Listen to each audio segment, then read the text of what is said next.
အောင်ဆန်းစုကြည်ကွယ်လွန်တွားတာမျိုးဖြစ်နိုင်တယ်ဟုတားဖြစ်သူကိုထိန်လင်းကထုတ်ပြောလာတဲ့သတင်းပဲဖြစ်ပါတယ်ဝမ်းနည်းစရာကြီးပဲရင်ထဲခံစားစရာကြီး NLD အစိုးရ9နှစ်မှာနိုင်ငံတော်အတိုင်ပင်ခံပုဂ္ဂိုလ်ရာထူးရတဲ့အချိန်မှာဘာမှရလို့မှုမရှိကုမ္ပဏီတစ်ခုဈေးဆိုင်တစ်ခုတောင်လာမဖွင့်ခဲ့တဲ့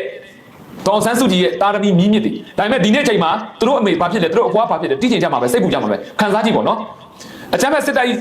ဖန်ဆီးမှုခံရတဲ့ကျမ်းမာရေးမကောင်းမွန်သည့်အမေဖြစ်သူနှင့်အဆက်အသွယ်မရတော့တဲ့ဖြင့်ဒေါ်အောင်ဆန်းစုကြည်ကွယ်လွန်သွားတာမျိုးဖြစ်နိုင်ကြောင်းတားဖြစ်သူကင်အဲရစ်ခကိုထိန်လင်းကလိုက်တာသတင်းဌာနတို့ထုတ်ဖော်ပြောဆိုလိုက်ပါတယ်ကိုထိန်လင်းကမိခင်ဖြစ်သူကအသက်80အရွယ်ဒေါ်အောင်ဆန်းစုကြည်ထံမှနှစ်များစွာအဆက်အသွယ်မရရှိတော့ကြောင်း2021ခုနှစ်အာဏာသိမ်းပြီးနောက်ပိုင်းနှလုံးရောဂါအယိုးနှင့်တွားဖုံးဆိုင်ရာကျမ်းမာရေးအကြောင်းများကိုတဆင့်စကားဖြင့်သာမကြာခဏကြားသိရကြောင်းရိုက်တာသတင်းဌာနတို့ပြောကြားခဲ့တယ်ကမ္ဘာတဝန်းပြည်ပခတ်များပေါ်ပေါက်နေတော့ကြောင့်လူအများစုကမြန်မာနိုင်ငံကိုမေ့နေကြမည်ကို၎င်းကစိုးရိမ်တယ်ကျွန်တော်ဒီလိုလုပ်ရတဲ့အတွက်အမေအရန်ဝမ်းနဲ့လိမ့်မယ်လို့ထင်ပါတယ်ကျွန်တော်ပါဝင်ဆွတ်ဖက်ဖို့အမေကလိုလားမှာမဟုတ်ပါဘူးဒါပေမဲ့ဒီအချိန်မှာကျွန်တော်မှတခြားရွေးချယ်စရာမရှိဘူးကျွန်တော်ကတူတန်းဖြစ်နေတာပဲကျွန်တော်မှမလုပ်ရင်အခြားလူတွေကလုပ်ပေးမယ်လို့မျှော်လင့်လို့မရဘူးဆိုသူကပြန်လဲဖြေချထားပါတယ်ဒါကတော့ရှင်းပါတယ်လက်ရှိမြန်မာနိုင်ငံရေးနဲ့ပတ်သက်လို့ဒေါ်ဆန်းစုကြည်အနေနဲ့သူ့ရဲ့တာဝန်ရောက်ပါလာတာကိုလက်ခံမှာမဟုတ်ဘူးကြိုက်မှာမဟုတ်ဘူးလို့တူတာပြောတာပါဒါပေမဲ့တူတာဘက်ကပြန်ကြည့်မယ်ဆိုရင်လည်းဒါဒီသူ့ရဲ့မိခင်အရင်ဖြစ်တဲ့အတွက်သူ့မိခင်အရေးကိစ္စအတွက်သူကိုယ်တိုင်လှုပ်တာဟာလှုပ်တင်လှုပ်ထိုက်တယ်ဆိုတဲ့အပေါ်မှာပဲသူသုံးသပ်ထားတာမှန်ပါတယ်နော်အဲ့တော့ကိုထိန်လင်းနဲ့ပတ်သက်လို့ကျွန်တော်တို့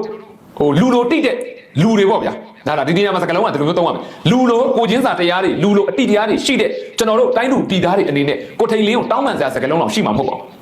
ဘာဖြစ်လို့လဲစဉ်းစားကြည့်ပေါ့မိသားစုကိုပြစ်ပယ်ပြီးတော့ဒီတိုင်းပြည်အတွက်တသက်လုံးပေးဆက်လာပြီးပါပြီအခုတခါထပ်ပြီးတော့အမေအိုကြီးအရွယ်ရောက်နေတာတောင်မှနော်ဒီတိုင်းဟာကိုဖမ်းဆီးပြီးတော့ထောင်ထဲထည့်ထားတဲ့ဒီလူရောက်မာတွေရဲ့လောက်ရက်ကိုကျွန်တော်တို့ကြားတဲ့ကပြည်သူကမျက်နှာပူရတာပေါ့အဲ့တော့ဘယ်လိုပဲဖြစ်ဖြစ်အချိန်တန်ကြရင်ဓမ္မကအနိုင်ယူပါမယ်လို့ပြောနေပြီကျွန်တော်တို့အဲ့ဓမ္မအနိုင်ယူဖို့အတွက်ကျွန်တော်တို့လည်းစ조사အားထုတ်ဖို့လိုအပ်ပါတယ်ဒါကြောင့်မို့လို့ဒေါ်ဆန်းစုကြည်တို့မိသားစုကိုကျွန်တော်တို့ပြည်သူတွေအနေနဲ့ချစ်ခင်တဲ့လေးစားတဲ့တန်ဖိုးထားတယ်ဆိုရင်ကျွန်တော်တို့ဒီတိုင်းပြည်ကိုဖက်ဒရယ်ဒီမိုကရေစီတိုင်းပြည်ဖြစ်အောင်ရတဲ့နီလန်နဲ့ဝိုင်းစ조사ဖို့အရေးကြီးပါတယ်ဒါဟာဒေါ်ဆန်းစုကြည်ချစ်စေခြင်းနဲ့တခုတည်းသောဆန္ဒပါဟုတ်ကဲ့နောက်ထပ်တစ်ဘက်ကိုတင်ဆက်ပေးခြင်းပါတယ်စကိုင်းတိုင်းရွှေဘုံမြို့အတွင်းတော်လှန်ရေးရဲဘော်တွေဝင်ရောက်ပြီးအကြမ်းဖက်စစ်တပ်ကပြုလုပ်မဲ့အတူရောင်ရွေးကောက်ပွဲကိုစန့်ကျင်ကြဖို့တိုက်တွန်းနှိုးဆော်တွားကြောင်းသတင်းရရှိပါတယ်ဒီဇင်ဘာလ15ရက်နေ့နေ့လယ်7:00နာရီခန့်ကရွှေဘုံမြို့ပေါ်ကအဝေးပြေးကားကြီးဝင်းထိတ်တရားပေါ်အလောင်းမင်းတရားကြီးဦးအောင်စေရရုပ်ထုရှိအလကတစ်ကျောင်းမြင့်တဲ့ချင်းဆိုင်စိုက်ပျိုးရေးရုံးရှိနဲ့ရွှေဘုံရေဦးလမ်းထိပ်နေရာတွေမှာ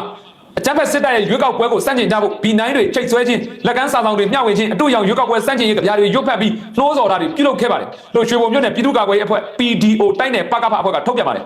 မုံရွာမြို့နယ်မှာလည်းစစ်ကောင်စီရွေးကောက်ပွဲကိုစန့်ကျင်ကြဖို့ရွေးကောက်ပွဲဝင်တဲ့ကိုယ်စားလှယ်လောင်းတွေကိုအရေးယူဖို့တော်လိုင်းအင်အားစုတွေကဘီနိုင်တွေစိုက်ထူနေကြပါတယ်ကဲဒါကတော့မြို့တွေမှာကအစတက်ပြီးတော့ကြွေးကြော်နေတဲ့တော်လိုင်းအင်အားစုတွေဖြစ်ပါတယ်အဲ့တော့ရာဇဝတ်ကောင်မင်းအောင်နိုင်ဥဆောင်တဲ့အတူရောင်ရွေးကောက်ပွဲကိုပြည်သူအားလုံးလုံးဝစန့်ကျင်ကြဖို့အရေးကြီးပါတယ်